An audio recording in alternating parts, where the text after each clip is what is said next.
Ladies and gentlemen, I do have one more story from you, but this story is going to be a bit different from our previous stories because this one's going to be a true story. Is it So a make sure you scary listen story? up. What's that? Is it a scary story? It is not a scary story. It is a true story, and it is a story that I think can be, what's the proper word for that? I think it can be very valuable for you to hear this, because the first time I ever came out here, and this story is about the first time I ever came out here to Philmont, I made quite a few mistakes, some very large ones, in fact, and I hope I can help some other people steer around those same mistakes I made, because every day that I'm out here, I see quite a few people make very similar errors to, where's the doorknob? To what I was doing. So, before we begin with the story itself, I want to ask you all a simple question. The question is this: why do you think the loggers are here? Don't answer. Don't answer. Just hold that one in your head for now. Just think about it. And it seems like a very simple question, I'm sure. But there is something to it. Think about this. The staff out here, especially the seasonal staff out here at Philmont, is almost entirely college age. We have a lot of things that we can do with our summers. We can go get internships. We can go advance a career with a company we like and want to work for. We can go at least get a job that pays better than this. So what are we doing out here? That's the question for you. Shh, just one to think about, please. Now, as for that story, my first time ever out here, let me set a scene for you. It was the year 2003, and I was 16 years old. And I arrived out here at Philmont with 4 characteristics that made backpacking very difficult. Let's go ahead and see what those were. I was overweight, out of shape, had never been backpacking in all my life, and I had no idea what I was doing. That's a bit of a doozy. That's a good makeup to make a good backpacker. So I get out here, we arrive at base camp, and like happens for every crew, our ranger takes us aside and she dumps out our backpacks. And she has a look at all of our gear and she gets rid of all the gear that we're never ever going to need out here on the trail. Then my ranger walked away, and when she wasn't looking, I put it all right back in my backpack. So there I am with my 15 changes of clothes, my 20 extra sets of batteries, my 6 flashlights, my extra food, my extra blankets, my extra sleeping bag, my extra rain gear, and probably a flare gun at the bottom of that backpack. A lot of extra junk I took out here. Now, anybody remember that fish scale in base camp where you can weigh your packs? Who weighed their packs before they left? Who weighed their packs? All right, just a few of you, really? Usually it's almost everybody. Here's the real question, though. Who didn't weigh their packs because they didn't want to know? There's usually someone. No hands? Really? That's the first time ever. Well, I'll tell you what. I wanted to know. I wanted to know exactly what my pack weighed because I thought that whoever had the heaviest backpack had to be the best backpacker. So I grabbed my backpack and I put it on that fish hook and thunk, down it goes. And the needle on that scale bounces off the bottom. And once it stops shaking, it's pointing to 65 pounds. And that's 65 pounds on the back of a 16-year-old who's overweight, out of shape, never been backpacking in all his life, has no idea what he's doing, and track number 34. Ow. Oh, man. Oh my God. Woo! That one does 115 miles. Oh. It goes over Mount Baldy, it goes over Mount Phillips, it goes over the Tooth of Time, and it goes over everything in between. You are obligated on track number 34 to climb anything higher than knee height. So we leave base camp. We walk from, or excuse me, we don't walk. We get bused from base camp to Pony Hill Turnaround. We walk from Pony Hill Turnaround to Pony Hill. And over in Pony Hill, being the experienced backpacker I was, I belt back 8 or 9 cups of root beer.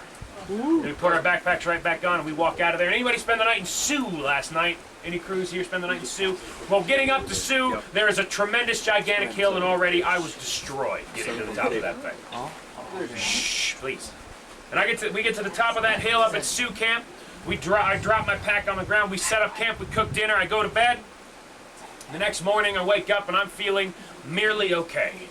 Already, I'm quite tired, but I'm not so tired that I can't at least enjoy myself a little bit. So we descend back into the canyon over that way. We come up this way, and we arrived right here in Pueblano. And I had a fantastic day in Pueblano that day. I loved it. I thought the loggers were hilarious. I loved everything that was going on there. I loved the music that I got to sit around on the porch and listen to. I loved the jokes. I heard them crack all day long. And of course, at the end of the day, I loved the show that they did. And in fact, it is because of that show that I'm a musician now. I played no instruments before visiting Pueblano that day. And I credit Pueblano with the reason that I am a musician today. I will never forget that day out here. It is so seared into my mind what we did that I remember where I sat over in our show bowl just to watch that night. For just a little while over there in Pueblano, for just a few minutes, despite being a little bit tired, I was having such a good time. I thought to myself, well, gee, I wonder why the loggers are out here. What are they doing?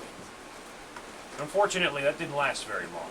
Because as you're all well aware, out here at Philmont, you don't stay in one place all that long. The next day we got up, we packed up, and we left. And that's when the trek started to get difficult every single day. And after that, going uphill every single day, I noticed that my feet were killing me and I had blisters the size of dollar bills. My legs ached, my back ached. It was too hot during the day, too cold at night. My rain gear failed and I would stay wet for hours after it rained. I didn't like the food, I didn't like the red roofs, I didn't like any of it. And I was having no fun out here. And pretty soon I tried to escape from Philmont in the only way that was possible for me at the time. And that is in my own head. I did my best not to be here. I checked out and I went back home and I started thinking about playing video games and staying up late, seeing my friends, seeing a movie, etc. Anything but the fact that I was out here on the trail. That didn't work.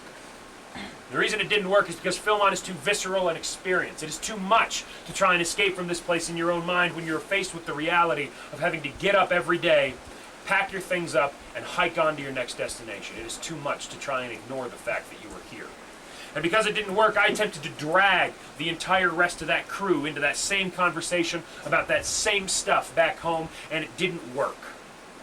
And soon, faced with the reality that I was stuck here, and that I was miserable here, I had a thought that I am not proud of, but this is true. And I think there's something extremely valuable in sharing this with you. The thought that I had next was that coming to Philmont was the worst mistake I had ever made as a Boy Scout. And I hated this place. I couldn't stand it out here. I couldn't for the life of me figure out why anybody would ever throw on a backpack and drag it through the mountains out here. I hated it. I hated every footfall, every minute, every day that I was here at Philmont. Finally, the only shining light at the end of this tunnel is I did make it all 10 days. And finally, without attempting to get myself pulled off the trail, we hiked down the side of the Tooth of Time and into base camp. And I was thrilled to be done. The next day we went back home, flew back to Cincinnati where I'm from, and I could not have been happier to be out of here, back home. And I did all those things that I'd wanted to do so badly. I stayed up late, I saw my friends, I played some video games, I saw a movie. And unfortunately, I had played all of it up so much out here at Philmont that by the time I actually did it, it was all a tremendous disappointment to me. Then I realized something else. When I thought back to Philmont, I didn't think about the times that I was cold, or the times that I was wet, or the times that my feet hurt, or the times that I didn't like the food, or any of that. The things I thought about when I thought back to Philmont, now that I was home and I was warm and I was dry, were all the neat things I did. I thought about standing up on top of Baldy Mountain. I thought about 10 days out in the wilderness with my friends.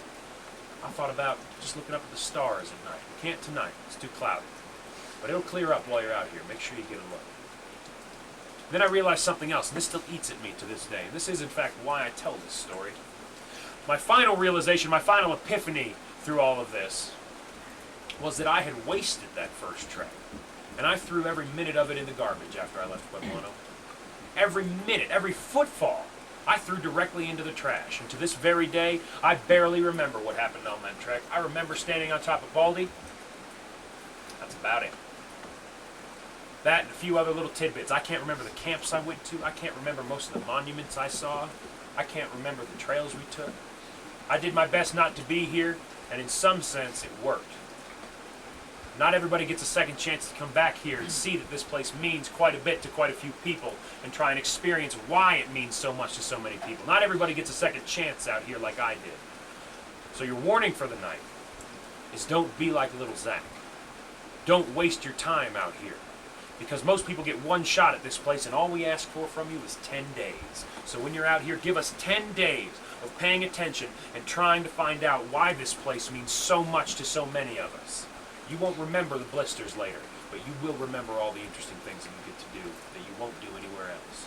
So just give us 10 days of your time. And that brings me back to my original question. That original question, of course, being, what are the loggers doing out here? Well, I could answer for myself. Shh. I could answer for myself. I couldn't answer for all the other guys in the cabin right now. And it would take me a long time to explain why I love this place so much, so I'm not gonna. But I do want you to think about it. I want you to roll it through your head and try and figure out what makes this place so special to us. But more importantly than that, I want you to figure out what could make it so special to yourselves. Because if you can find it, If you can find the kind of thing that sends us back here every summer, just like it has done for us, your lives will be better for it, even if you never come back out to Philmont. So ladies and gentlemen, be very careful while you're out here, please. Don't be like little Zach. And try and think of what makes this place mean so much to so many of us. Now, thank you for coming out. It's a wet day. You could have stayed in your tents, but you didn't. We like crews that are motivated and do interesting stuff, so thank you for coming up to see the show, everybody. As we said, we'll play more music, but if you feel like you need to go to bed, go ahead and go to bed. We won't be offended. Thanks for coming out. Thank you.